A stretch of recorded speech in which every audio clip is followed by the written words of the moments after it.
Good afternoon.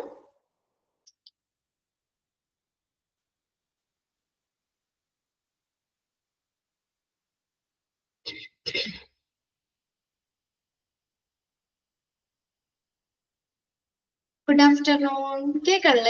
Okay, sure. അപ്പോൾ നമ്മൾ കഴിഞ്ഞ ക്ലാസ്സിൽ എവിടെ റിവിഷൻ ഓഫ് സ്റ്റാൻഡേർഡ്സ് വരെയാണ് അല്ലെ പറഞ്ഞു നിർത്തിയത്. സ്റ്റാൻഡേർഡ്സ് ഓരോ മാനദണ്ഡങ്ങളും JCID ആണ് അത് റിവൈസ് ചെയ്യുന്നത് അല്ലെ. 3 വർഷം കൂടുമ്പോൾ അത് റിവൈസ് ചെയ്യുന്നു, അത് പബ്ലിഷ് ചെയ്യുന്നു എന്നാ പറഞ്ഞത് അല്ലെ.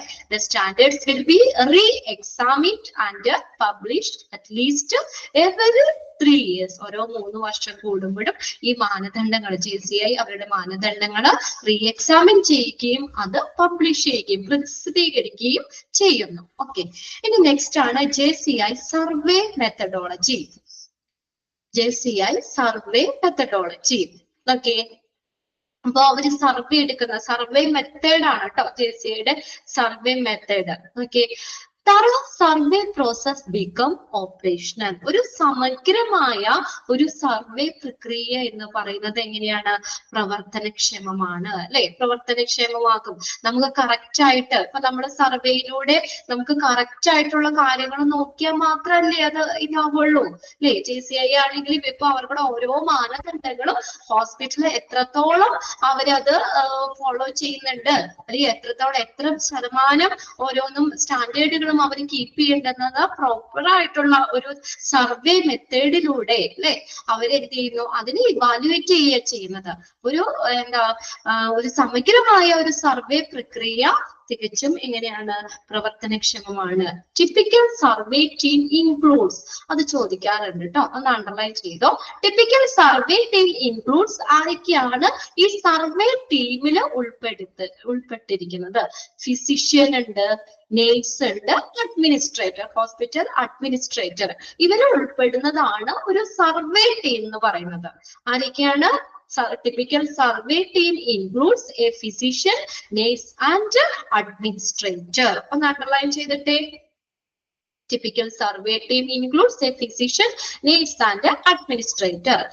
Surveyors assess various units within an organization and discuss their finding. സർവേയർമാർ എന്ത് ചെയ്യുന്നു? Assess various units. പല ആ യൂണിറ്റുകൾ അല്ലെ, പല യൂണിറ്റുകൾ അവര് അസസ് ചെയ്യുകയും ആൻഡ് എവിടത്തെയാണ്? Within the organization. ആ ഓർഗനൈസേഷനിലെ പല യൂണിറ്റുകളെ അവര് എന്ത് ചെയ്യുന്നു? സർവേയർമാര് അസസ് ചെയ്യുകയും അതിന് ഡിസ്കസ് അവർക്കിടെ കണ്ടെത്തലുകൾ അല്ലെ ഡിസ്കസ് ചെയ്യുകയും ചെയ്യുന്നു.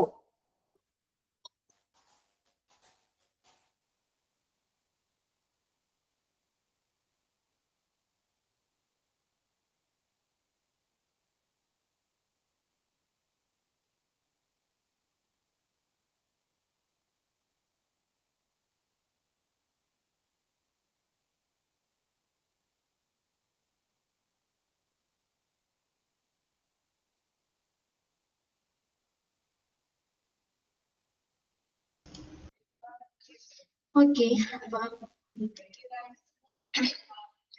അപ്പൊ നമ്മൾ എന്താ പറഞ്ഞത്? സർവേ ടീമില് ആരൊക്കെയാണ് ഉൾപ്പെടുന്നതെന്ന് പറഞ്ഞു അല്ലെ. ഫിസിഷ്യൻ ഉണ്ട്, നേഴ്സ് ഉണ്ട്, അഡ്മിനിസ്ട്രേറ്റർ ഉണ്ട്. ഇനി നോക്കിയേ, ഈ സർവേയർമാര് എന്ത് ചെയ്യുന്നു? ആ ഒരു ഓർഗനൈസേഷന്റെ ഉള്ളിലുള്ള കണ്ടെത്തലുകള് അവരെന്ത് ചെയ്യുന്നു? അസസ് ചെയ്യുകയും അവരുടെ ആ കണ്ടെത്തലുകള് അവര് എന്ത് ചെയ്യുന്നു? അവരുടെ ആ സർവേയിലൂടെ അവര് കണ്ടെത്തിയ കാര്യങ്ങള് ഡിസ്കസ് ചെയ്യുകയും ചെയ്യുന്നു. അവരുടെ കണ്ടെത്തലുകള് അവര് എന്ത് ചെയ്യുന്നു? ഡിസ്കസ് ചെയ്യുന്നു. Surveyor's conduct a complete system analysis on integration and coordination of care process. എന്താ പറഞ്ഞിരുന്നേ? ഈ സർവേ നടത്തുന്നത് എന്താണ്? സർവേ എന്ന് പറഞ്ഞത് conduct A complete system analysis, മൊത്തത്തിലുള്ള ആ ഒരു സിസ്റ്റത്തിന്റെ മൊത്തം വിശകലനമാണ് on integration and coordination of care process അല്ലെ. കെയർ പ്രോസസ്, ഈ കെയർ പ്രോസസ്സിന്റെ ഇപ്പൊ പേഷ്യൻസിന് കൊടുക്കുന്ന ആ ഹോസ്പിറ്റലിൽ കൊടുക്കുന്ന കെയർ പ്രോസസ് പരിചരണ പ്രക്രിയകളുടെ ഒരു സംയോജനവും ഏകോപനവും സംബന്ധിച്ചിട്ട് സർവേയില് പൂർണ്ണമായി സിസ്റ്റം അത് വിശകലനം ചെയ്തു. അപ്പൊ അത്രയും ഡീപ്പായിട്ട് തന്നെ സർവേയിലൂടെ അവരുടെ കാര്യങ്ങള്, അവര് സർവേയിലൂടെ കണ്ടെത്തിയ കാര്യങ്ങള് ഡിസ്കസ് ചെയ്യുന്നു. അതെന്ന് പറഞ്ഞാൽ എന്താണ്, ഈ സർവേ എന്ന് പറയുന്നത് എന്താണ്, ആ ഒരു കെയർ പ്രോസസ്സിന്റെ ഇൻഡിക്കേഷൻ എന്ന് വെച്ചാൽ സംയോജനം അല്ലെ, ആൻഡ് കോർഡിനേഷൻ, ഏകോപനം. ആ ഒരു കെയർ പ്രോസസ്സിന്റെ ഇന്റഗ്രേഷനും അതുപോലെ കോർഡിനേഷനും ഏകോപനവും സംയോജനവും സംബന്ധിച്ച് സർവേയില് പൂർണ്ണമായ സിസ്റ്റം എന്ത് ചെയ്യുന്നു, വിശകലനം ചെയ്യുന്നു. അപ്പൊ അതിനകത്ത് നിന്ന് നമ്മൾ ആ സർവേ ടീമിൽ ഇൻക്ലൂഡ് ചെയ്യുന്നത് ആരൊക്കെയാണ് ഒന്ന് അണ്ടർലൈൻ ചെയ്ത് വെച്ചേക്കുക കേട്ടോ.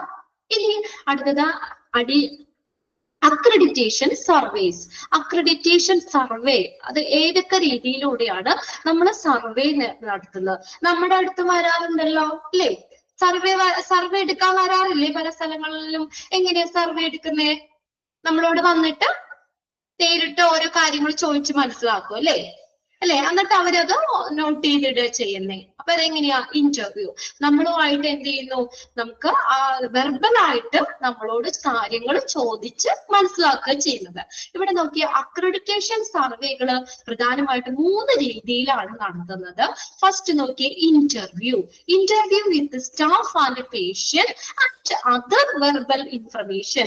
ഇന്റർവ്യൂ സ്റ്റാഫും പേഷ്യന്റുമായിട്ട് ഇന്റർവ്യൂ നടത്തുന്നു അല്ലെ, അല്ലെങ്കിൽ വാക്കാലുള്ള അത് വെർബൽ ഇൻഫർമേഷൻ, അവരോട് ഓരോ കാര്യങ്ങൾ ചോദിച്ച് മനസ്സിലാക്കിയിട്ട് അതിന് ഒരു സ്കോറാ കൊടുക്കുന്നത്.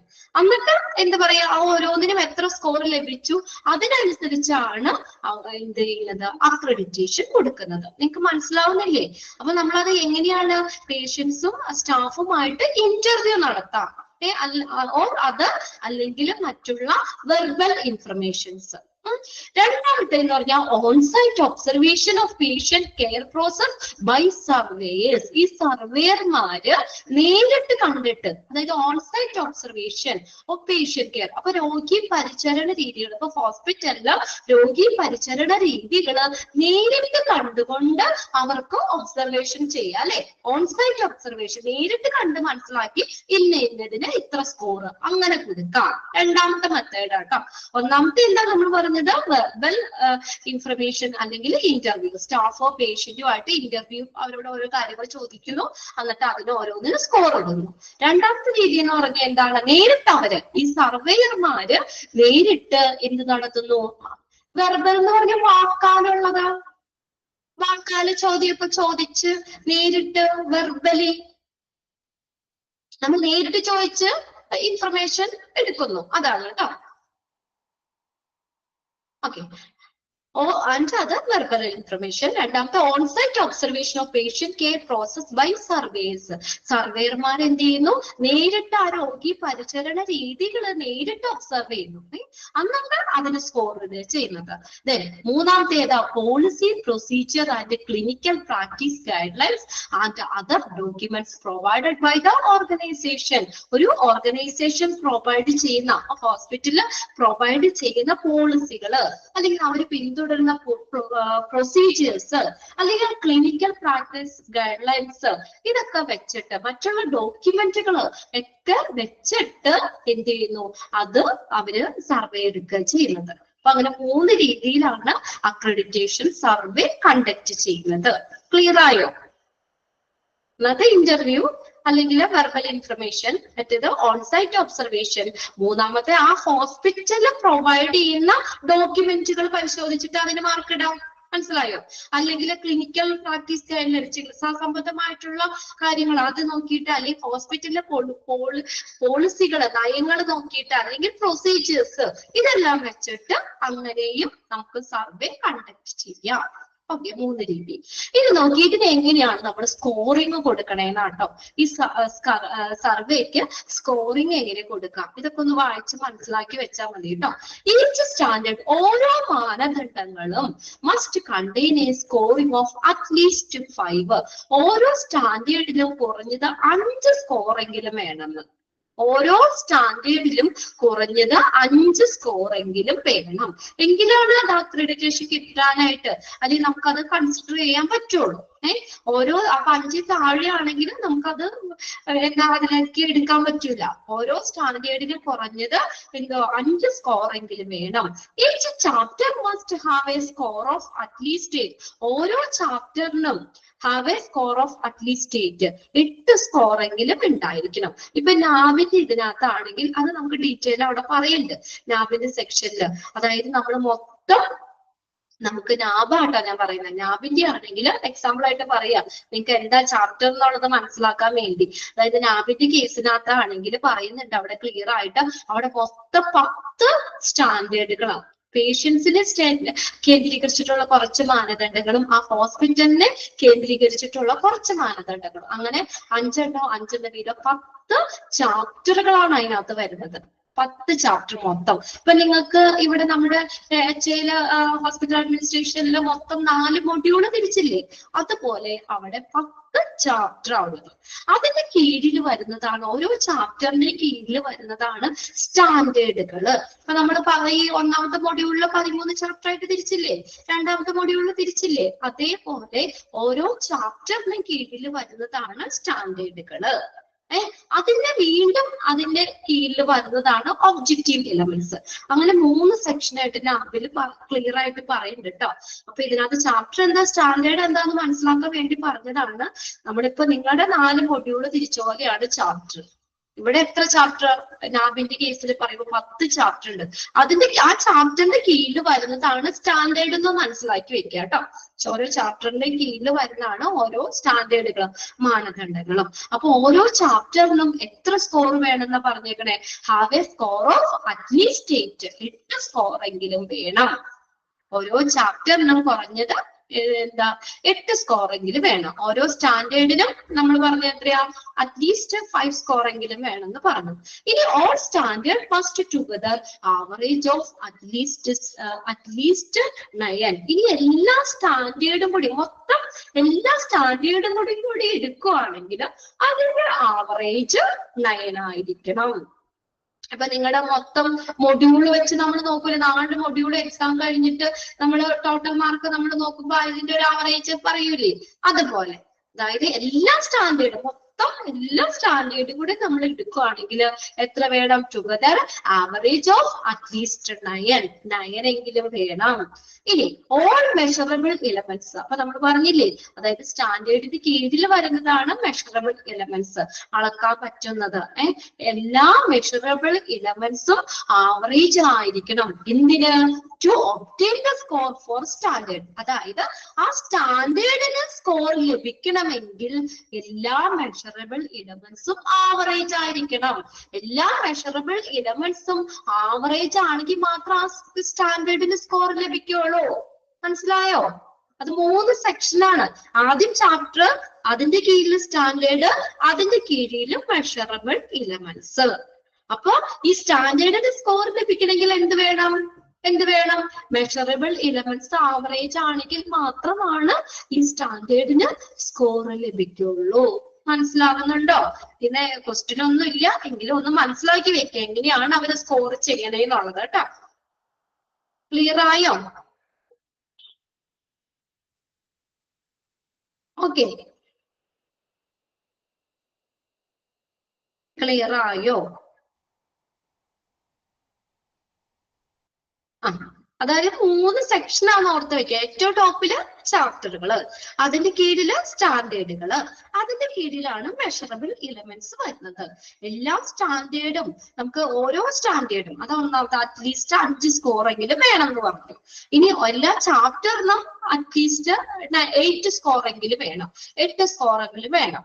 ഇനി എന്താ പറഞ്ഞേക്കുന്നത്, ഈ എല്ലാ സ്റ്റാൻഡേർഡും കൂടി നമ്മൾ ചേർക്കുമ്പോൾ ആവറേജ് 9 എങ്കിലും ആയിരിക്കണം എന്ന് പറഞ്ഞു. ഇനി നോക്കിയേ, എല്ലാ മെഷറബിൾ എലമെന്റ്സും എങ്ങനെയായിരിക്കണം, ആവറേജ് ആയിരിക്കണം. എന്തിനാണ്, to obtain the score for standard. ആ സ്റ്റാൻഡേർഡിന് സ്കോർ ലഭിക്കണമെങ്കിൽ മെഷറബിൾ എലമെന്റ്സ്, അതിന്റെ കീഴിൽ വരുന്ന മെഷറബിൾ എലമെന്റ്സ് ആവറേജ് ആയിരിക്കണം. ഇനി നോക്കിയാൽ നമ്മൾ എങ്ങനെ സ്കോറിംഗ് കൊടുക്കണേന്ന് നോക്കിയാൽ, മാർക്ക് എങ്ങനെ കൊടുക്കണേ. ഇനി each measurable elements is scored. ഓരോ മെഷറബിൾ എലമെന്റ്സും സ്കോർ ചെയ്യുന്നത് എങ്ങനെയാണ്, അതായത് എന്താണ് ഇവിടെ ഉദ്ദേശിക്കുന്നത്, ക്വസ്റ്റ്യൻസ് വിച്ച് ആർ ആൻസേർഡ്. നമ്മൾ ആൻസർ ചെയ്ത ക്വസ്റ്റ്യൻ ആണ് ഇവിടെ ഉദ്ദേശിക്കുന്നത് കേട്ടോ. എത്രണ്ണാണ്? മെറ്റ് 10. അതായത് എല്ലാത്തിനും ആൻസർ ചെയ്തെങ്കിൽ അതിന് എത്രയാണ്? 10 കൊടുക്കും. പാർഷ്യലി മെറ്റ്, പകുതി ആൻസർ ചെയ്തിട്ടുണ്ടെങ്കിൽ അതിന്റെ പകുതി 5 കൊടുക്കും. നോട്ട് മെറ്റ്, ഇനി ആൻസർ ചെയ്യാത്തത് 0. ആൻസർ ചെയ്യാത്തതിന് എത്ര മാർക്കാ കൊടുക്കുക? 0 കൊടുക്കും. കണ്ടോ? ഓരോ മെഷറബിൾ എലമെന്റ്സും സ്കോർ ചെയ്യുന്നത്, അതായത് സ്കോർ ചെയ്തതിന് 10, പകുതി സ്കോർ ചെയ്തതിന് 5, അതിന്റെ പകുതി. ഇനി സ്കോർ ചെയ്യാത്തതിന് 0. ക്ലിയർ ആയോ? ഇനി all standards are averaged to obtain the score of the chapter. ഒന്ന് ശ്രദ്ധിച്ചേ, ഈ ചാപ്റ്ററിന് നമുക്ക് സ്കോർ ലഭിക്കണമെങ്കിൽ എല്ലാ സ്റ്റാൻഡേർഡ്സും ആവറേജ് ആയിരിക്കണം. കണ്ടോ? ആ എല്ലാ സ്റ്റാൻഡേർഡ്സും ആവറേജ് ആണെങ്കിൽ മാത്രമേ എന്ത് ചെയ്യുള്ളൂ? ഈ നമുക്ക് ചാപ്റ്ററിന് സ്കോർ കിട്ടുള്ളൂ. ഇനി എല്ലാ ചാപ്റ്റേഴ്സും all the chapters are average to obtain the overall score. മൊത്തത്തിൽ സ്കോർ ലഭിക്കണമെങ്കിൽ എല്ലാ ചാപ്റ്ററും ആവറേജ് ആയിരിക്കണം. ഉണ്ടോ? ചാപ്റ്ററിന് സ്കോർ ലഭിക്കണമെങ്കിൽ എല്ലാ സ്റ്റാൻഡേർഡ്സും ആവറേജ് ആയാൽ മാത്രമേ ചാപ്റ്ററിന് സ്കോർ ലഭിക്കുള്ളൂ. ഇനി ഓവറോൾ മൊത്തത്തിൽ നമുക്ക് സ്കോർ ലഭിക്കണമെങ്കിൽ, ഓവറോൾ സ്കോർ ലഭിക്കണമെങ്കിൽ ചാപ്റ്റേഴ്സ് ആവറേജ് ആയിരിക്കണം. അതായത് ചാപ്റ്റേഴ്സിന്റെ സ്കോർ ആവറേജ് ആയിരിക്കണം. ഓക്കെ, ഇനി അടുത്തതാണ് നാബ്. നാബിന്റെ എക്സ്പാൻഡഡ് ഫോം പഠിച്ചു വെക്കുക. National accreditation board for hospital and health care providers. എക്സാമിന് ചോദിക്കാം കേട്ടോ. JCAയും നാബൊക്കെ ചോദിക്കാം. എക്സ്പാൻഡഡ് ഫോം ആയിട്ട് തന്നെ ചോദിക്കാം. National accreditation board for hospital and health care providers. ഇതൊരു ഓർഗനൈസേഷൻ ആണ്, ഒരു സംഘടനയാണ്. 2005 നാഷണൽ ലെവലില് ഹോസ്പിറ്റലുകൾക്ക് അംഗീകാരം കൊടുക്കാൻ സ്റ്റാർട്ട് ചെയ്തതാണ് നാബ് എന്ന് പറയുന്നത്.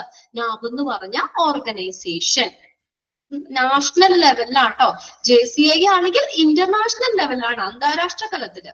ഇവിടെ ദേശീയ തലത്തില്, നാഷണൽ ലെവലില് ഡിഫറൻസ് മനസ്സിലാക്കണം കേട്ടോ. നാബ് എന്ന് പറഞ്ഞ എന്താണ്? 2005 നാഷണൽ ലെവലില് ഹോസ്പിറ്റലുകൾക്ക് അംഗീകാരം കൊടുക്കാൻ സ്റ്റാർട്ട് ചെയ്തതാണ് നാബ്. നാബ് എന്ന് പറഞ്ഞ ഓർഗനൈസേഷൻ. ക്ലിയർ ആയോ? ക്ലിയർ ആവണ്ടോ? നോട്ട് ചെയ്യണമെങ്കിൽ ഒന്ന് നോട്ട് ചെയ്തോ കേട്ടോ. 2005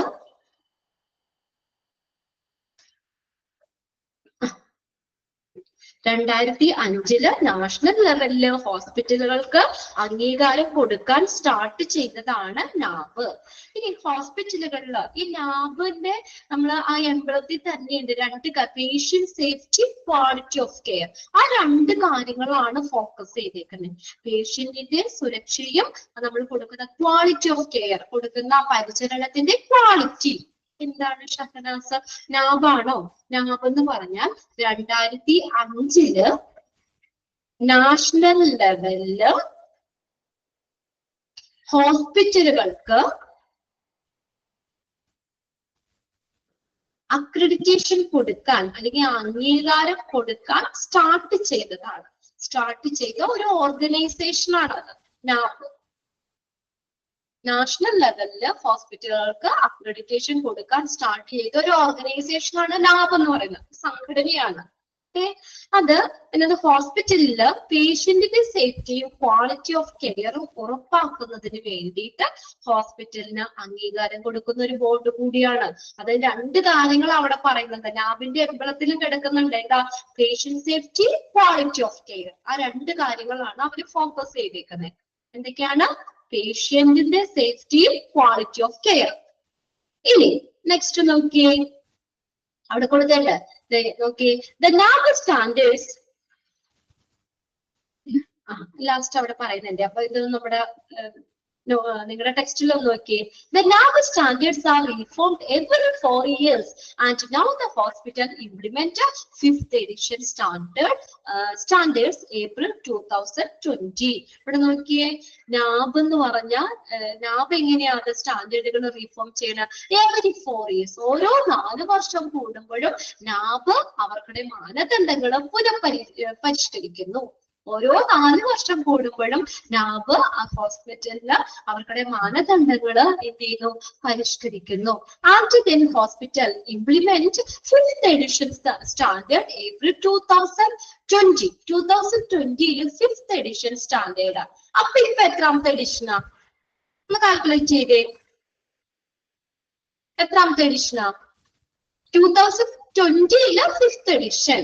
ഓരോ okay, very good. 6th edition അല്ലേ? 2025 ആയില്ലേ? അതെങ്ങനെയാ? 4 വർഷം കൂടുമ്പോഴല്ലേ? ഇപ്പൊ 2000 തുടങ്ങി, 2020 തുടങ്ങി, 2024 അല്ലെ? 2024 മുതൽ വരുമ്പോഴത്തേക്കും ഏതാണ് നമുക്ക് 6th. ഇപ്പൊ 6th എഡിഷൻ ആണ് അവിടെ യൂസ് ചെയ്യുന്നത് കേട്ടോ.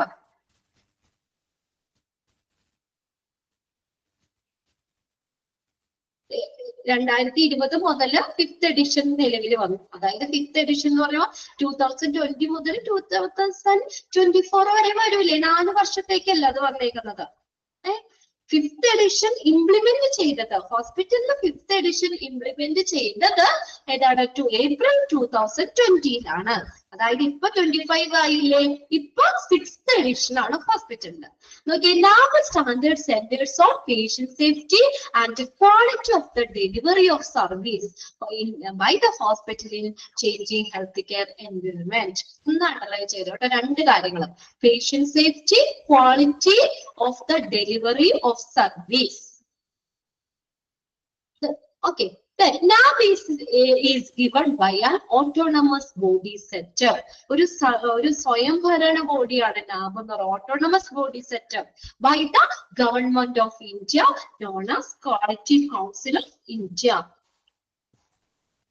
Non as quality council of India. അതായത് ക്വാളിറ്റി കൗൺസിൽ ഓഫ് ഇന്ത്യയുടെ ഒരു ഘടക ബോർഡാണ് NAB എന്ന് പറയുന്നത്. Okay. NAB is given by an autonomous body set up by the government of India, known as Quality Council of India. അതായത് Quality Council of Indiaയുടെ ഒരു ഘടക ബോർഡാണ്, ഒരു ഭാഗമാണ് ഏത് NAB എന്ന് പറയുന്നത്. Okay. Which is the standard making board in India. ഇന്ത്യയിലെ ഹോസ്പിറ്റലുകൾക്ക് അക്രഡിറ്റേഷൻ കൊടുക്കുന്ന ഒരു എന്താ പറയുക, നാബിന്റെ അക്രഡിറ്റേഷൻ എന്ന് പറഞ്ഞ ഒരു വലിയൊരു അംഗീകാരം തന്നെയാണ് നമുക്ക്. പിന്നെ നമുക്ക് അവിടെ എന്താ പേടിക്കണ്ട, നാബ് അക്രഡിറ്റഡ് ഹോസ്പിറ്റൽ ആണെന്ന് പറഞ്ഞു കഴിഞ്ഞാൽ നമുക്ക് എന്താ പറയാ, അവിടെ പേഷ്യന്റ് സേഫ്റ്റി അല്ലെ, പേഷ്യന്റ് സുരക്ഷയും ക്വാളിറ്റിയും ഒക്കെ എന്താ പറയാ ഓക്കെ ആണ്. അതിൽ വേറെ നമുക്കൊന്നും പേടിക്കേണ്ട അല്ലെങ്കിൽ ടെൻഷൻ അടിക്കേണ്ട കാര്യങ്ങളൊന്നുമില്ല. നാബ് അക്രഡിറ്റഡ് ഹോസ്പിറ്റൽ ആണെങ്കിൽ അത്രയും നല്ലൊരു അംഗീകാരമാണ് അല്ലെ. ഇന്ത്യയിലെ ഹോസ്പിറ്റലുകൾക്കായിട്ടുള്ള ഒരു പ്രധാനപ്പെട്ട അക്രഡിറ്റേഷൻ ആണ് നാബ് അക്രഡിറ്റേഷൻ എന്ന് പറയുന്നത്. ഓക്കെ. നാബിന്റെ സ്റ്റാൻഡേർഡ്സ്, അതിന്റെ ഒബ്ജക്റ്റീവ് എന്ന് പറഞ്ഞു കഴിഞ്ഞാൽ 2 കാര്യങ്ങൾ നമ്മൾ പറഞ്ഞു തരാം. എന്താണ് objective? Patient safety, quality of the delivery of service. അവർ കൊടുക്കുന്ന സർവീസിന്റെ ക്വാളിറ്റി, പേഷ്യന്റ് സുരക്ഷ, ഈ 2 കാര്യങ്ങളാണ് നാബ് ഫോക്കസ് ചെയ്യുന്നത്.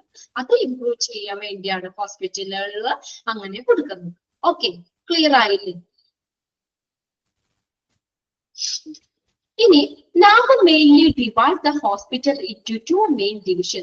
നാബ് ഹോസ്പിറ്റലുകളിലെ 2 പ്രധാന സെക്ഷനായി തിരിച്ചിട്ടുണ്ട്. നിങ്ങൾ നേരത്തെ പഠിച്ചിട്ടുണ്ടാവും അല്ലെ. HSCO എന്ന് പറയുന്ന small health care organization with less than 15 beds അല്ലെ. ഹെൽത്ത് കെയർ സിസ്റ്റത്തിലൊക്കെ പഠിച്ചില്ലേ?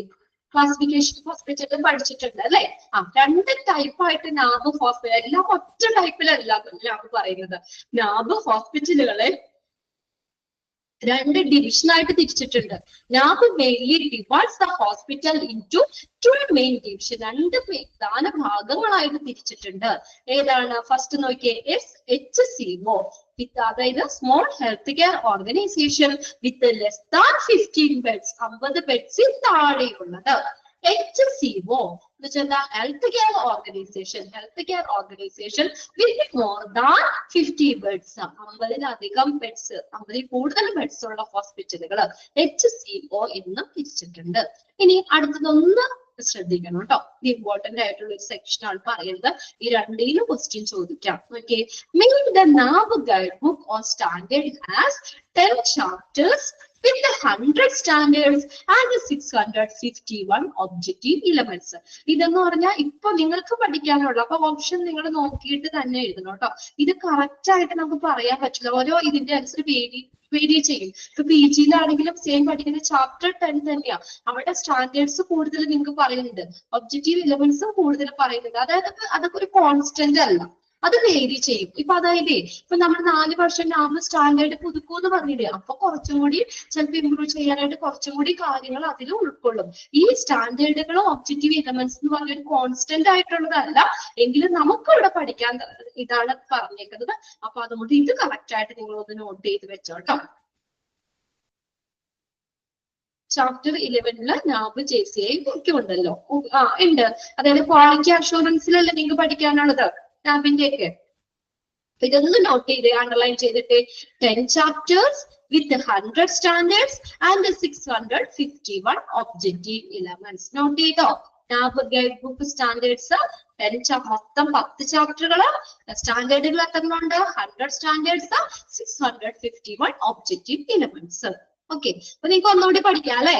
ഒന്നുകൂടെ തറായി പോകാൻ പാടില്ലേ? 1-2 പ്രാവശ്യം കൂടി ഒക്കെ കേൾക്കുമ്പോ പിന്നെ നിങ്ങൾക്ക് അത് പഠിക്കാനും എളുപ്പമുണ്ടാവും കേട്ടോ.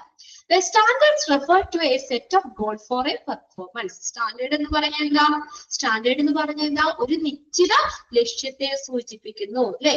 ഒരു സ്റ്റാൻഡേർഡ് എന്ന് പറയുന്ന പെർഫോമൻസിനായിട്ടുള്ള പെർഫോമൻസിനായിട്ടുള്ള ഒരു നിശ്ചിത ലക്ഷ്യത്തെ ആണ് സ്റ്റാൻഡേർഡുകൾ സൂചിപ്പിക്കുന്നത്. Elements comes under each standard. കണ്ടോ? elements എങ്ങനെയാ? സ്റ്റാൻഡേർഡ്സിന്റെ കീഴിൽ വരുന്നതാണ് elements, ഒബ്ജക്റ്റീവ് എലമെന്റ്സ് എന്ന് പറയുന്നത്. And is used to monitor the performance. Performance സമയത്ത് മോണിറ്റർ ചെയ്യുന്ന കാര്യമാണ്. അവരുടെ പ്രകടന സമയത്ത്, പെർഫോമൻസ് സമയത്ത് മോണിറ്റർ ചെയ്യുന്നതാണ് ഏതെന്ന് പറയുന്നത്? എലമെന്റ്സ്. അത് സ്റ്റാൻഡേർഡിന്റെ കീഴിൽ വരുന്നതാണ്. കണ്ടോ? സ്റ്റാൻഡേർഡ് എന്ന് പറഞ്ഞാൽ എന്താണ്? പെർഫോമൻസിനായിട്ടുള്ള ഒരു നിശ്ചിത ലക്ഷ്യത്തെ സൂചിപ്പിക്കുന്നു, അതാണ് സ്റ്റാൻഡേർഡ്. ഇനി സ്റ്റാൻഡേർഡിന്റെ കീഴിൽ വരുന്നതാണ് ഒബ്ജക്റ്റീവ് എലമെന്റ്സ്. എലമെന്റ്സ് എന്ന് പറയുന്നത് അത് ഏത് സമയത്ത്? Is used to monitor the performance. പ്രകടനം മോണിറ്റർ ചെയ്യാനായിട്ട് ഉപയോഗിക്കുന്നു എലമെന്റ്സുകൾ. ഇതിനകത്ത് പഠിക്കേണ്ടത് ഒന്നാണ്. അപ്പൊ ആദ്യത്തെ ഞാൻ പറഞ്ഞ സെന്റൻസ് നോട്ട് ചെയ്യാം കേട്ടോ. 10 chapters, 100 standards, 651 objective elements note ചെയ്തിടാം. ഇനി നോക്കിയേ next one. Out of 651 objective elements, 1 or 2 are in core category. കണ്ടോ? നോക്കിയ out of 651 objective elements, 651 objective എലമെന്റ്സില് 102 എണ്ണം ഏതിൽ വരുന്നതാണ്? കോർ കാറ്റഗറി, പ്രധാന വിഭാഗം. ഒന്ന് നോട്ട് ചെയ്തു കേട്ടോ. പ്രധാന വിഭാഗം, കോർ കാറ്റഗറി എന്ന് പറഞ്ഞാൽ പ്രധാന വിഭാഗമാണ്. അപ്പൊ ഇത് എക്സാമിന് ചോദിക്കാം കേട്ടോ. Out of 651 objective elements 1 or 2 are in dash category. ഏത് കാറ്റഗറിയാ? കോർ കാറ്റഗറി, പ്രധാന വിഭാഗത്തിൽ വരുന്നതാണ്. അതിൽ 102 ഒബ്ജക്റ്റീവ് എലമെന്റ്സ്. ഇനി which are essentially evaluated during each assessment. അത് ഓരോന്നിനും ഓരോ അസസ്മെന്റ് സമയത്തും നമ്മൾ എസെൻഷ്യൽ ആയിട്ട്, അത്യാവശ്യമായിട്ട് ഇവാലുവേറ്റ് ചെയ്യേണ്ട കാര്യങ്ങൾ തന്നെയാണ് ഈ 102 ഒബ്ജക്റ്റീവ് എലമെന്റ്സും. ഓരോ മൂല്യനിർണയ സമയത്തും അടിസ്ഥാനപരമായി വിലയിരുത്തപ്പെടേണ്ടവയാണിത്. കണ്ടോ? വിച്ച് ആർ എസെൻഷ്യലി ഇവാലുവേറ്റഡ്, അത്യാവശ്യമായി വിലയിരുത്തപ്പെടുന്നതാണ്. ഡ്യൂറിങ് ഈച്ച് അസസ്മെന്റ്, ഓരോ അസസ്മെന്റ് സമയത്തും അത്യാവശ്യമായിട്ട് വിലയിരുത്തപ്പെടുന്നതാണ് 102 ഒബ്ജക്റ്റീവ് എലമെന്റ്സ്. അത് ഏതിലാ വരുന്നേ? കോർ കാറ്റഗറിയില്. ഇനി നോക്കിയേ 651 ഒബ്ജക്റ്റീവ് എലമെന്റ്സില് 459 എണ്ണം കമ്മിറ്റ്മെന്റ് കാറ്റഗറിയിൽ വരുന്നു. എന്താ? പ്രതിബദ്ധതാ വിഭാഗം. ഒന്ന് നോട്ട് ചെയ്തു. പ്രതിബദ്ധതാ വിഭാഗം 459, 459 are in commitment category. പ്രതിബദ്ധതാ വിഭാഗം which will be evaluated during final assessment. Final assessment അതായത് അന്തിമ മൂല്യനിർണയ സമയത്ത് വിലയിരുത്തപ്പെടുന്നവയാണ് ഈ 459 ഒബ്ജക്റ്റീവ് എലമെന്റ്സും. അപ്പോഴാണ് ഇതിനകത്ത് ഇങ്ങനെ ചോദിക്കാം, out of 651 objective elements 459 are in dash category. ഏതാണ്? Commitment category. അണ്ടർലൈൻ ചെയ്യുന്നില്ലേ അത്? അതെപ്പോഴാണ് അസസ് ചെയ്യുന്നത്? Which will be evaluated during final assessment. അവസാനം നമ്മൾ അന്തിമ മൂല്യനിർണ്ണയ സമയത്ത് വിലയിരുത്തപ്പെടുന്ന കാര്യങ്ങളാണ് അത്. ഇനി നോക്കിയാൽ അതില് ഇനി 60 are in achievement category. 651 objective എലമെന്റ്സില് പിന്നെയുള്ള ആളുകളുടെ അച്ചീവ്മെന്റ് കാറ്റഗറിയില് നേട്ട വിഭാഗം, അച്ചീവ്മെന്റ് കാറ്റഗറി നേട്ട വിഭാഗത്തിൽ പെടുന്നു. Which will B checked during surveillance assessment. അവ നിരീക്ഷണ മൂല്യനിർണ്ണയ വേളയില് എന്ത് ചെയ്യുന്നു? പരിശോധിക്കപ്പെടുന്ന കാര്യങ്ങളാണ്. നിരീക്ഷണ മൂല്യനിർണ്ണയ വേളയില് പരിശോധിക്കപ്പെടുന്നവ. ഇനി ബാക്കി 30 are in excellence category and 30 are in excellence category. എന്ന് വെച്ചാൽ എന്താ? മികവ് വിഭാഗം. എക്സലൻസ് കാറ്റഗറി, മികവ് വിഭാഗം. which will be evaluated during re-accreditation. Re-accreditation സമയത്ത് evaluate ചെയ്യുന്നതാണ്. which will be evaluated during re-accreditation. Re-accreditation സമയത്ത്, പുനഃ മൂല്യനിർണ്ണയ സമയത്ത് evaluate ചെയ്യപ്പെടുന്നതാണ്. ഓക്കെ, മികവ് വിഭാഗം. അപ്പൊ ഇത് നോക്കിയേ, കൂട്ടി നോക്കിയേ. 651 ആയോ നോക്കിയേ. 102 പ്ലസ് 459 പ്ലസ് 60 പ്ലസ് 30. ശരിയായില്ലേ? അങ്ങനെ 651 ഒബ്ജക്റ്റീവ് എലമെന്റ്സിനെ 4ആയിട്ട് തിരിച്ചത് മനസ്സിലായില്ലേ? അതിന്റെ ഓരോ കാറ്റഗറിയും പഠിച്ചു വെക്കണം കേട്ടോ, അണ്ടർലൈൻ ചെയ്ത് കിട്ടോ. 102 ആർ കാറ്റഗറി, 459 ആർ കമ്മിറ്റ്മെന്റ് കാറ്റഗറി, 60 അച്ചീവ്മെന്റ് കാറ്റഗറി അത് നേട്ട വിഭാഗം, 30 ആർ ഇൻ എക്സലൻസ് കാറ്റഗറി മികവ് വിഭാഗത്തിൽ ഉൾപ്പെടുന്നു. ഓക്കെ, അത്രയാണ് ആ പാരഗ്രാഫിൽ നോക്കണ്ടേട്ടാ. ഓരോന്നും അണ്ടർലൈൻ ചെയ്തിട്ടോ. അവിടെ അതിൽ ഏതെങ്കിലും എടുത്ത് ചോദിക്കാറുണ്ട്. എനിക്ക് എക്സാമിനും ഓരോന്നും മാറിയൊക്കെ ചോദിക്കാറുണ്ട് കേട്ടോ. ഇങ്ങനെ തന്നെ ചോദിക്കുള്ളൂ. Out of 651 objective elements 30 are in dash category. നമുക്ക് ഓപ്ഷൻ കൊടുക്കും. Excellence category, achievement category, commitment category, core category. 4 ഓപ്ഷനും കൊടുക്കും. ഓക്കെ, അതൊന്ന് ക്ലിയർ ചെയ്തത് കേട്ടോ. ഇനി അടുത്തത് ലാബിന്റെ സ്റ്റാൻഡേർഡുകള്. നമ്മൾ എത്ര ചാപ്റ്റർ എന്നാ പറഞ്ഞേ? എത്രയുണ്ട് മൊത്തം? എത്ര ചാപ്റ്റർ ഉണ്ട് ലാബിന്റെ? ചാപ്റ്റർ 10. ഓക്കെ, ചാപ്റ്റർ 10 10 ചാപ്റ്റർ ഉണ്ട്. അതിന് 2 സെക്ഷനായി തിരിച്ചേക്കണേ. 2ആയിട്ട് തിരിച്ചിട്ടുണ്ട്. ഏതൊക്കെയാ? 5+5. 5 പേഷ്യന്റ് സെന്റേർഡ് സ്റ്റാൻഡേർഡ്, അതായത് പേഷ്യന്റിനെ കേന്ദ്രീകരിച്ചിട്ടുള്ള, രോഗിയെ കേന്ദ്രീകരിച്ചിട്ടുള്ള ചില മാനദണ്ഡങ്ങള്. അതിന് 5 എണ്ണം, അങ്ങനെ 5 എണ്ണം വരുന്നുണ്ട്.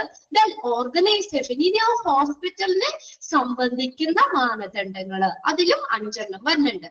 അങ്ങനെ മൊത്തം 10 ചാപ്റ്റർ ഉള്ളത് കേട്ടോ. പേഷ്യന്റ് സെന്റേർഡ് സ്റ്റാൻഡേർഡും ഉണ്ട്, ഓർഗനൈസേഷൻ സെന്റേർഡ് സ്റ്റാൻഡേർഡും ഉണ്ട്. ഇവിടെ നിങ്ങൾ ഇത് പേഷ്യന്റ് സെന്റേർഡ് സ്റ്റാൻഡേർഡ്സിൽ വരുന്നത് ഏത്, ഓർഗനൈസേഷൻ സെന്റേർഡ് സ്റ്റാൻഡേർഡിൽ വരുന്നത് ഏത്, ഇതിന്റെ പേര് പഠിക്കണം കേട്ടോ. അതിന്റെ ഒപ്പം തന്നെ എക്സ്പാൻഡഡ് ഫോം നോക്കാം. ഇതിൽ ചോദിക്കാറുണ്ട്. അത് 2 ഇമ്പോർട്ടന്റ് ആയിട്ട് നോക്കിട്ടോ. പേഷ്യന്റ് സെന്റേർഡ് സ്റ്റാൻഡേർഡ്സിൽ വരുന്നത് ഏതൊക്കെയാണ്, ഓർഗനൈസേഷൻ സെന്റേർഡ് സ്റ്റാൻഡേർഡിൽ വരുന്ന ഏതാണ്. എളുപ്പമുണ്ട് അല്ലെ? പേഷ്യന്റ് സെന്റേർഡ് പേഷ്യന്റിനെ കേന്ദ്രീകരിച്ചിട്ടുള്ള മാനദണ്ഡങ്ങളാണ് അല്ലെ, പേഷ്യന്റിനെ ഫോക്കസ് ചെയ്തിട്ടുള്ള മാനദണ്ഡങ്ങൾ, പേഷ്യന്റിനെ കേന്ദ്രീകരിച്ചിട്ടുള്ള മാനദണ്ഡങ്ങൾ ഏതൊക്കെയാന്ന് നോക്കി. Assessment and continuity of care, AAC. പ്രവേശന അസസ്മെന്റ് വിലയിരുത്തൽ, കെയറിന്റെ continuity. Care of patient, COP, care of patient, പേഷ്യൻസിന്റെ care. Medication of management of medication, MOM, medication മരുന്നുകൾ അല്ലെ, അതിന്റെ management.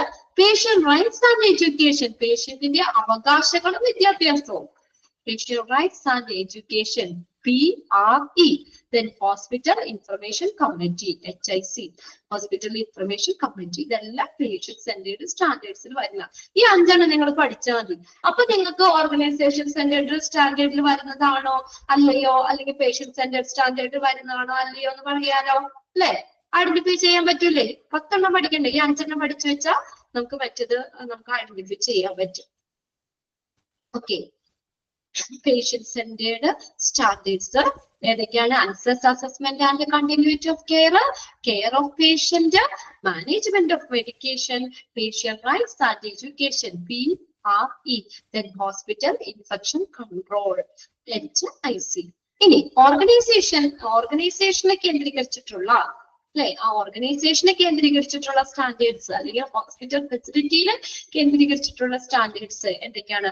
Patient safety and quality improvement ഉണ്ടോ? പേഷ്യന്റിന്റെ സുരക്ഷ, ക്വാളിറ്റി ഇംപ്രൂവ്മെന്റ്, റെസ്പോൺസിബിലിറ്റി ഓഫ് മാനേജ്മെന്റിന്റെ ഉത്തരവാദിത്തങ്ങൾ ROM റെസ്പോൺസിബിലിറ്റി കേട്ടോ, responsibility of management ROM, facility management and safety ഇതൊക്കെ ചോദിച്ചിട്ടുണ്ട് കേട്ടോ. ROM, FMS, PRE, ഇത് COP ഇതൊക്കെ പ്രീവിയസ് ക്വസ്റ്റ്യൻ പേപ്പറിൽ എക്സ്പാൻഡഡ് ഫോം ആയിട്ട് തന്നെ ചോദിച്ചിട്ടുണ്ട്. പല വർഷങ്ങളിൽ മാറി ചോദിച്ചതാണ് കേട്ടോ, പല സെമ്മില് മാറി ചോദിച്ചേക്കുന്നതാണ്. നിങ്ങളുടെ തൊട്ട് മുന്നുള്ള ബാച്ചുകളിൽ ഏതെങ്കിലുമൊക്കെ മാറിയൊക്കെ ചോദിക്കാം. Facility management and safety, human resource management, information management system. അപ്പൊ ഇതൊക്കെ പഠിക്കാൻ എളുപ്പമല്ലേ? മാനേജ്മെന്റ് എന്നൊരു ഇത് കണ്ടോ അവിടെ, അതിന് ഓരോ മാത്രമുള്ള എക്സെപ്റ്റ് ചെയ്യുന്നത് പേഷ്യന്റ് സേഫ്റ്റി അത് ക്വാളിറ്റി ഇംപ്രൂവ്മെന്റ് ആണ്. ബാക്കിയെല്ലാം മാനേജ്മെന്റിന്റെ കാര്യം കണ്ടോ, responsibility of management, facility management and safety, human resource management, information management system. അപ്പൊ ഇതിനകത്ത് ഇൻക്ലൂഡ് ചെയ്യുന്നതാണ് ഓർഗനൈസേഷൻ സെന്റഡ് സ്റ്റാൻഡേർഡ്സിലെ പെട്ടെന്ന് ഐഡന്റിഫൈ ചെയ്യാൻ പറ്റൂലേ? ഏതാണ് ഇൻക്ലൂഡ് ചെയ്യുന്നത്? ഇൻക്ലൂഡ് ചെയ്യാത്തതെന്ന് മാനേജ്മെന്റ് എന്നുള്ള ഒരു വേർഡ് തന്നെ ഓർത്ത് വെച്ചാൽ ഓർഗനൈസേഷനുമായിട്ട് കണക്ട് ചെയ്ത് നമുക്ക് പഠിക്കാം, എളുപ്പമുണ്ട് അത് പഠിക്കാം കേട്ടോ.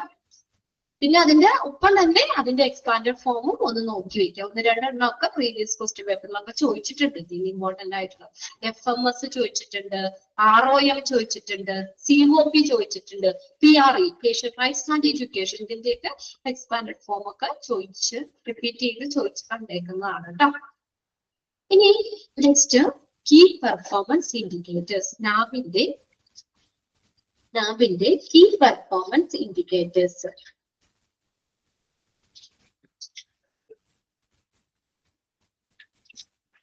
ഇത് കീ പെർഫോമൻസ് ഇൻഡിക്കേറ്റേഴ്സ് എന്ന് പറഞ്ഞു കഴിഞ്ഞാല് നമുക്ക് എന്താണ്, നമുക്ക് ആ ഒരു ഓർഗനൈസേഷനെ, നമുക്ക് ആ ഹോസ്പിറ്റലിനെ അസസ് ചെയ്യാൻ ഇൻഡിക്കേറ്റർ എന്ന് പറഞ്ഞാൽ എന്താ? ഇൻഡിക്കേറ്റർ എന്ന് പറഞ്ഞാൽ എന്താ മലയാളം? സൂചകങ്ങൾ. അതെ, സൂചകങ്ങൾ അല്ലെ. കീ പെർഫോമൻസ് ഇൻഡിക്കേറ്റർ, പ്രധാനപ്പെട്ട കീ പെർഫോമൻസ് ഇൻഡിക്കേറ്റർ, പ്രകടന സൂചകങ്ങൾ. അതായത് എന്താ പറഞ്ഞേക്കുന്നത്? കീ പെർഫോമൻസ് ഇൻഡിക്കേറ്റർ KPIs, അതിന്റെ എക്സ്പാൻഡഡ് ഫോം നോക്കിക്കോട്ടോ. Assist in helping to systematically monitor, assess and continuously enhance service performance. നമ്മുടെ സർവീസ് പെർഫോമൻസ്, ആ ഒരു പ്രകടനത്തെ വിലയിരുത്താനും അതിനെ നിരീക്ഷിക്കാനും തുടർച്ചയായി മെച്ചപ്പെടുത്താനും കീ പെർഫോമൻസ് ഇൻഡിക്കേറ്റേഴ്സ് സഹായിക്കുന്നു. എന്താണ് പറഞ്ഞേക്കുന്നത്? ആ സർവീസ് പെർഫോമൻസ് തുടർച്ചയായിട്ട് മോണിറ്റർ ചെയ്യാൻ, സിസ്റ്റമാറ്റിക്കലി അത് മോണിറ്റർ ചെയ്യാൻ, അസസ് ചെയ്യാനായിട്ട്, കണ്ടിന്യൂലി എൻഹാൻസ് സർവീസ്, കണ്ടിന്യൂലി തുടർച്ചയായിട്ട് മെച്ചപ്പെടുത്താനും, സർവീസ് പെർഫോമൻസ് മെച്ചപ്പെടുത്താനും ഒക്കെ കീ പെർഫോമൻസ് ഇൻഡിക്കേറ്റർ സഹായിക്കും. KPIs cannot improve performance. ഈ കീ പെർഫോമൻസ് ഇൻഡിക്കേറ്ററുകൾക്ക് സ്വയം പെർഫോമൻസ് ഇംപ്രൂവ് ചെയ്യാൻ പറ്റില്ല. However, എന്നിരുന്നാലും പ്രൊവൈഡ്, അതെന്ത് ചെയ്യുന്നു? പ്രൊവൈഡ് ചെയ്യുന്നു സൈൻ പോസ്റ്റ്. സൈൻ പോസ്റ്റ് എന്ന് പറഞ്ഞാൽ ഒരു വഴികാട്ടി, നമുക്കൊരു മാർഗം കാട്ടിത്തരുന്ന ഒരു വഴികാട്ടിയായിട്ട് ഈ കീ പെർഫോമൻസ് ഇൻഡിക്കേറ്റർ നമുക്ക് ആക്ട് ചെയ്യുന്നു. However, they provide signposts that signal progress towards the goals and objectives as well as opportunities for sustainable progress. Sustainable എന്ന് പറഞ്ഞാൽ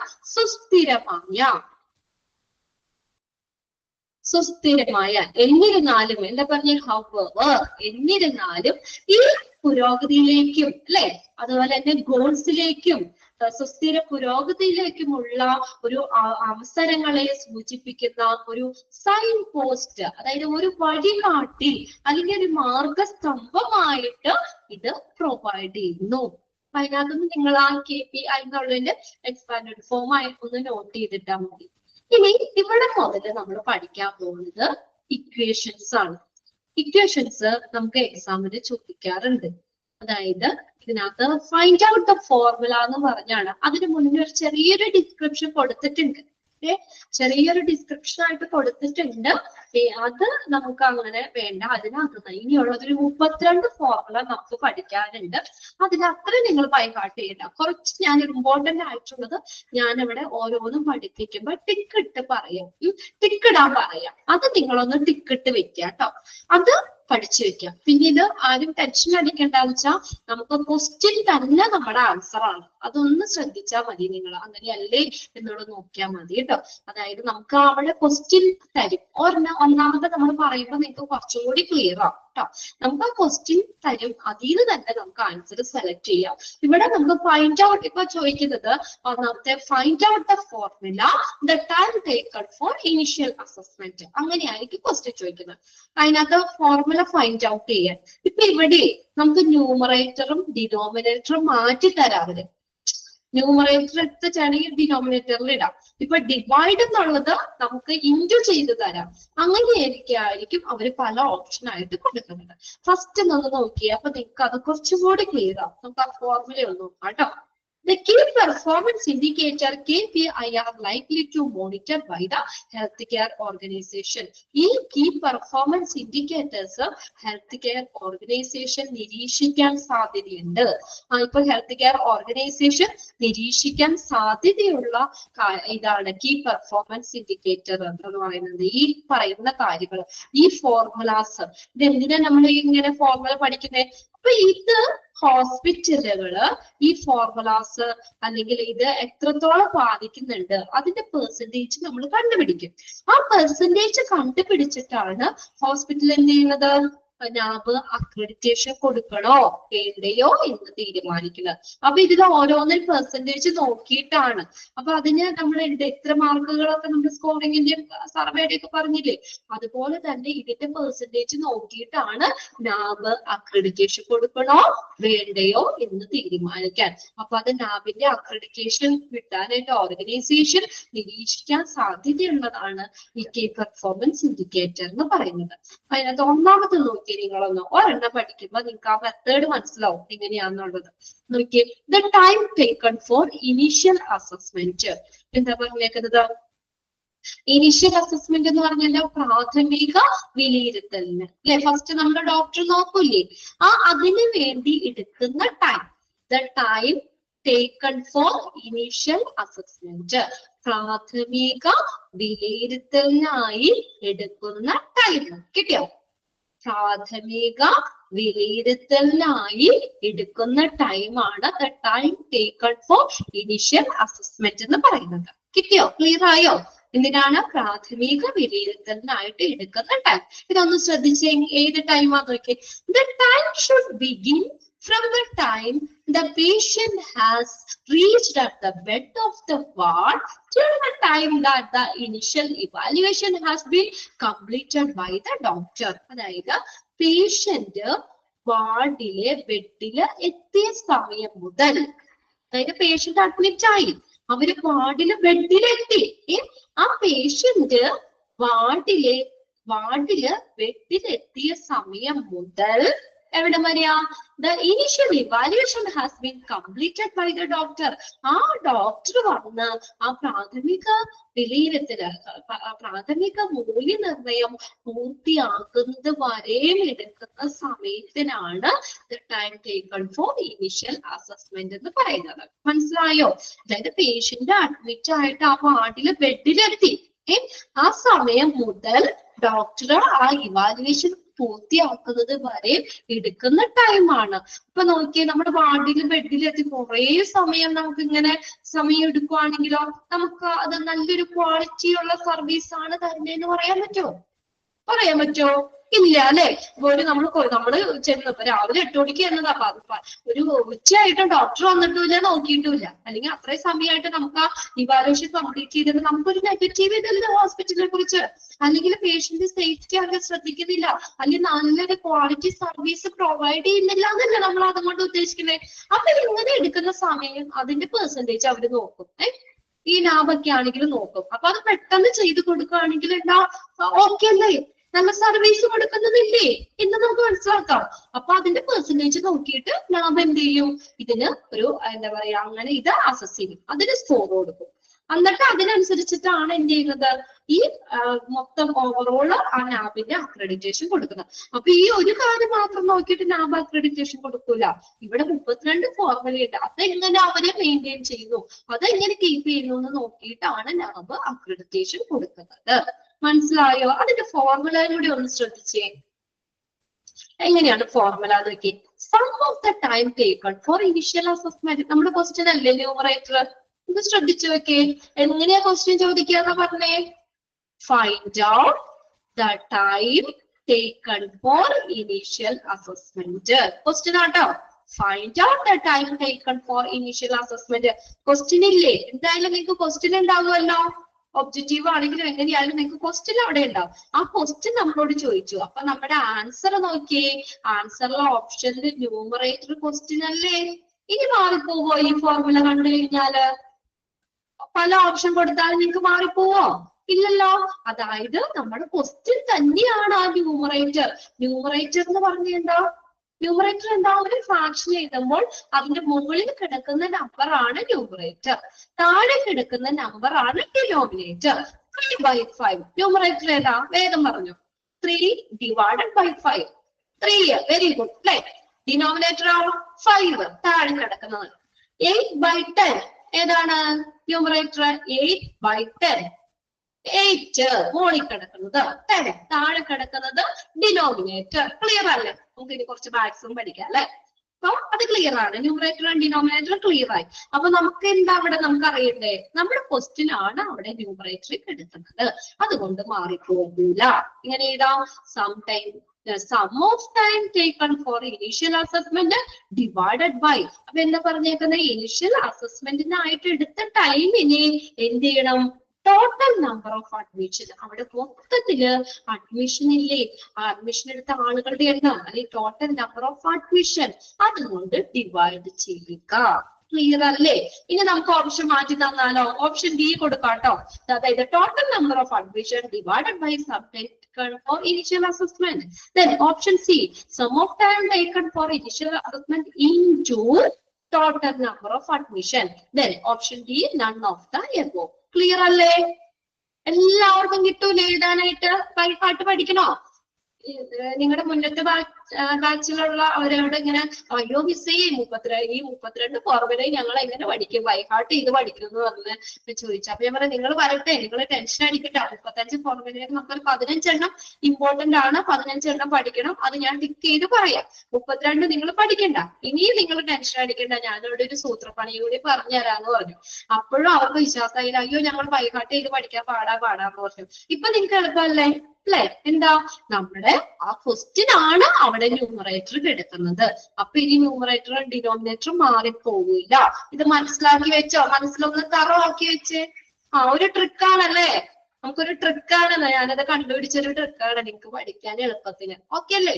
അപ്പൊ ഇനി ആർക്കും കൺഫ്യൂഷൻ വേണ്ട, ക്വസ്റ്റ്യൻ ആണ്. ഇനി എക്സെപ്ഷൻ ഏതെങ്കിലും കേസ് ഉണ്ടോന്ന് നമ്മൾ ഓരോന്നും നോക്കാം കേട്ടോ.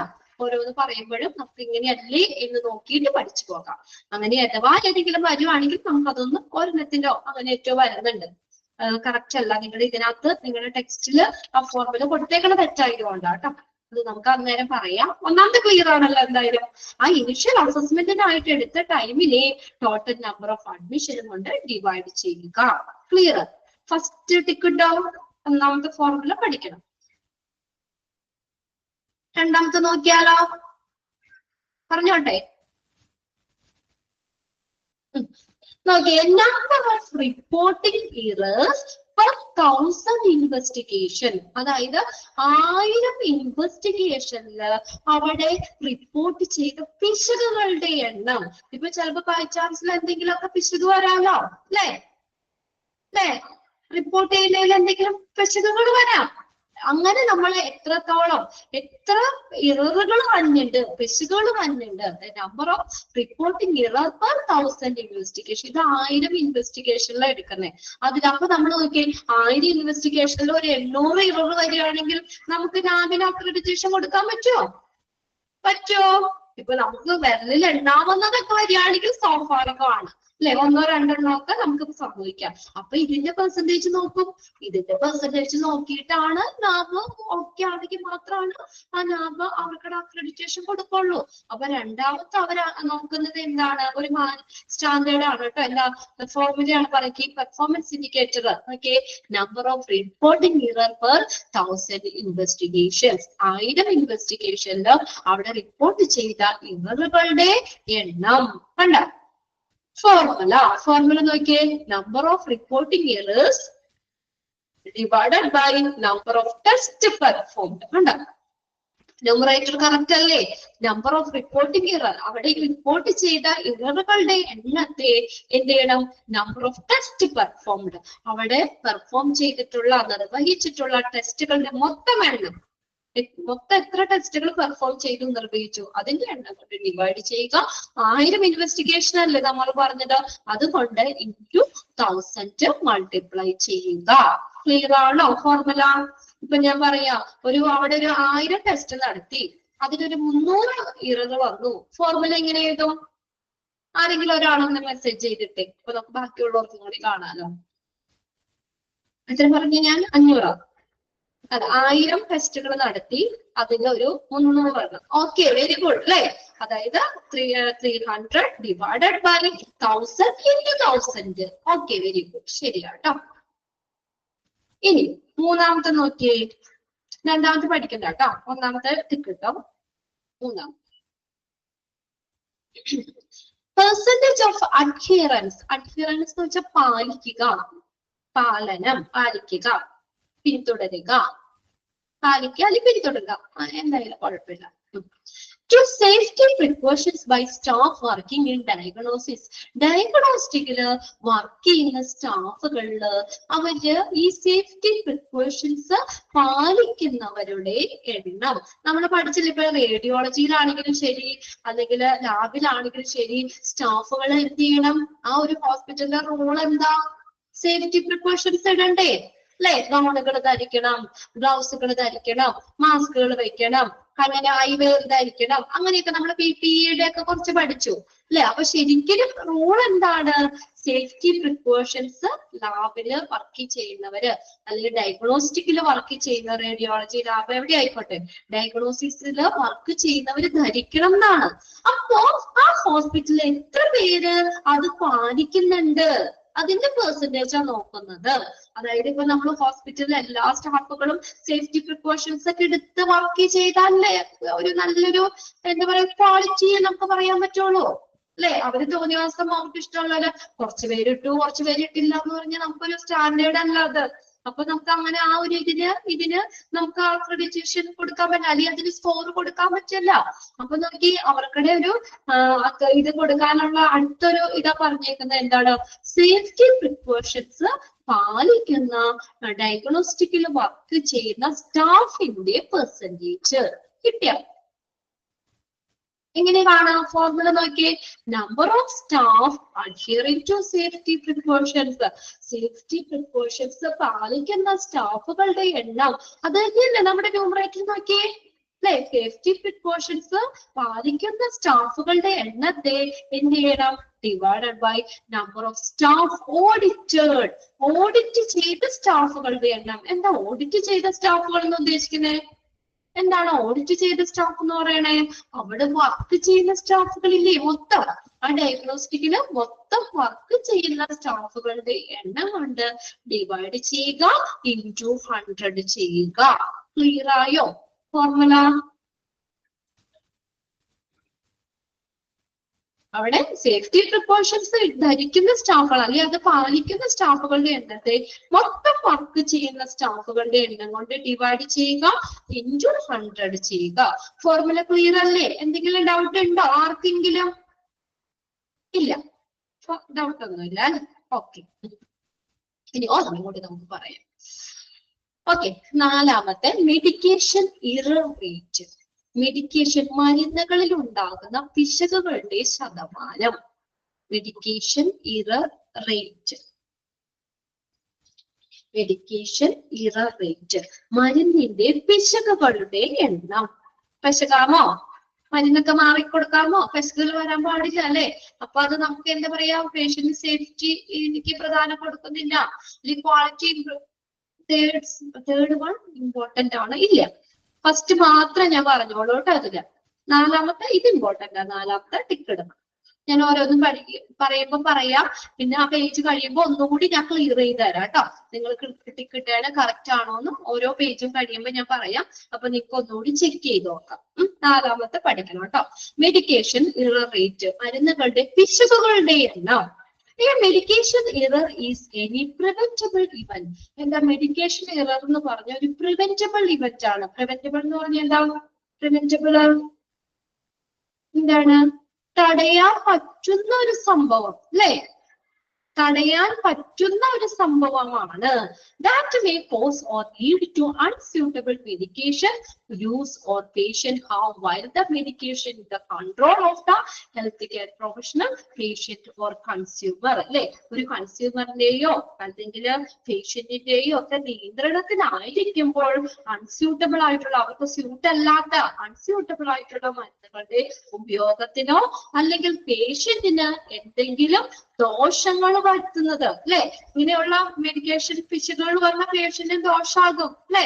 അവർക്ക് അതിന്റെ സൈഡ് എഫക്ട്സ് ഉണ്ടാകും, അല്ലെങ്കിൽ അങ്ങനെ എന്താ പറയാ, ചിലപ്പോൾ മരണം വരെ സംഭവിക്കാം, അല്ലെങ്കിൽ പേഷ്യൻസിന് ദോഷം വരുത്തുന്നതിനോ കാരണമാകുന്നതിലേക്ക് നയിച്ചേക്കുന്നത് തടയാവുന്ന എന്തെങ്കിലും സംഭവമാണ്. അതായത് മെഡിക്കേഷൻ ഇറർ എന്ന് പറഞ്ഞ എന്താണ്? മരുന്നിന്റെ പിശകുകളുടെ റേറ്റ് ആണ് കേട്ടോ. പിശകുകൾ അതൊന്ന് ഇത് നോക്കിയേ, ഫോർമുലയിലേക്ക് നോക്കിയേ. Total number of medication error, മൊത്തത്തിലുള്ള മെഡിക്കേഷൻ ഇററുകളുടെ എണ്ണം.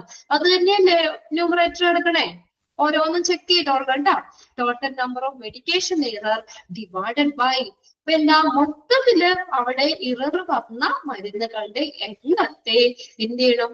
Total number of opportunities of medication error, മൊത്തത്തിൽ ആ മെഡിക്കേഷൻ പിശകുകൾ വരാൻ, ഇററുകൾ വരാൻ സാധ്യതയുള്ള ആ ടോട്ടൽ നമ്പർ ഓഫ്, അതായത് അവസരങ്ങളാട്ടോ. ടോട്ടൽ നമ്പർ ഓഫ് ഓപ്പർച്യൂണിറ്റീസ്, അവസരങ്ങളുടെ എണ്ണം. എന്തിന്? മെഡിക്കേഷൻ ഇറർ വരാൻ സാധ്യതയുള്ള അല്ലെങ്കിൽ അതിലുള്ള ആ ഓപ്പർച്യൂണിറ്റീസ്, അവസരങ്ങളുടെ എണ്ണം കൊണ്ട് ഡിവൈഡ് ചെയ്യുക, ഇൻറ്റു 100 ചെയ്യുക. ഫോർത്ത് ഫോർമുല ടിക്ക് കേട്ടോ.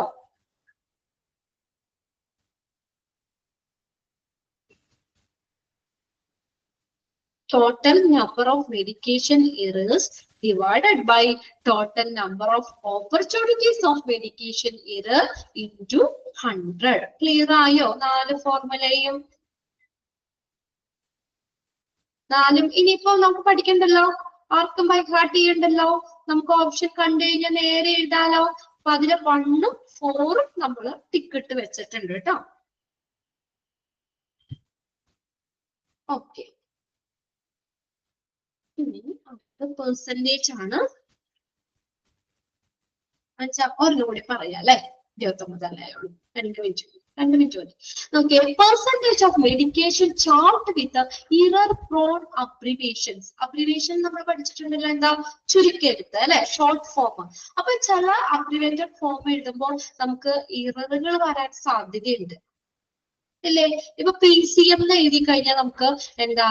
പാരസെറ്റമോള് അങ്ങനെ വേണമെങ്കിൽ നമുക്ക് വായിക്കാം, പാരസെറ്റമോൾ എന്ന് വായിക്കാം.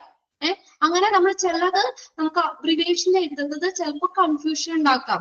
PCM എന്ന് പറഞ്ഞ പാരസെറ്റമോൾ എന്ന് വായിക്കാം നമുക്ക് അതല്ലേ? അപ്പൊ ചില മെഡിക്കേഷൻസ് അങ്ങനെ കൺഫ്യൂഷൻ ആവാൻ സാധ്യതയുണ്ട്.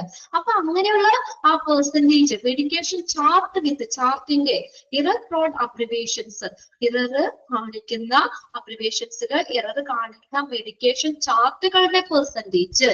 Okay, error-prone abbreviation should be defined in accordance with the guidelines set down by the safe medication practice.